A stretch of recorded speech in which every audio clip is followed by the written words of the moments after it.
नमस्कार, आप देख रहे हैं इंडिया खबर नाउ और मैं हूं आपके साथ रंजना श्रीवास्तव। समाजवादी पार्टी के अध्यक्ष अखिलेश यादव ने मुरादाबाद में मीडिया से बात करते हुए कहा कि देश की जनता भारतीय जनता पार्टी को हटाना चाहती है।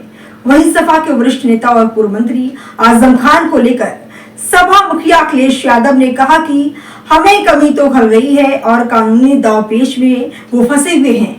मुझे उम्मीद है कि न्यायालय से उन्हें न्याय मिलेगा। वहीं मुरादाबाद सांसद एसटी के सवाल पर अखिलेश यादव ने कहा कि जहां तक एसटी हसन साहब का सवाल है, उनकी टिकट नहीं काटी गई।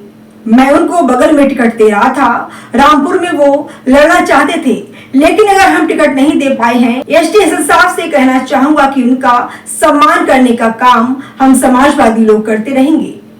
जब भी हमको ताकत मिलेगी, हम उनका सम्मान करेंगे। वो इस समय पर रुचि बीरा का इंडिया गठबंधन का समाजवादी पार्टी के प्रत्याशियों की सहायता करें। अखिलेश यादव ने कहा कि बीजेपी ये बताए कि चौधरी चरण सिंह को भारत रत्न दिया, लेकिन एमएसपी की जो मांग है उसे लेकर बीजेपी आगे नहीं आ रही है। बयान पर पलटवार करते हुए कहा कि हम किसी को दबाते नहीं, हम सभी को आगे बढ़ाते हैं और अगर दबाए होते तो 0 से माइनस में सीटें होती।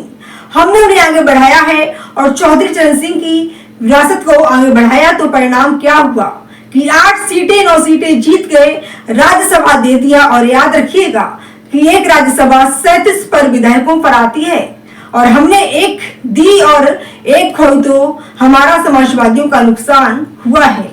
वहीं अखिलेश यादव ने तृणमूल कांग्रेस टीएमसी के घोषणा पत्र पर कहा कि देश की जनता बीजेपी को हटाना चाहती है।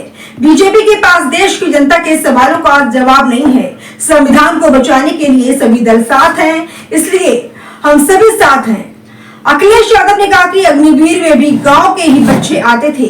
बीजेपी नहीं चाहती कि गांव के परिवार के बच्चे आए फौज में हो,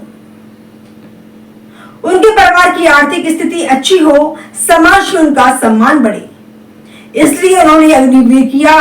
बीजेपी संकल्प ले कि किसी भी परिवार वालों को वोट नहीं देंगे और किसी भी परिवार वालों से वोट मांगने नहीं जाएंगे। आज के लिए इतना ही, कल फिर हाजिर होंगे किसी नई खबर के साथ। तब तक के लिए नमस्कार।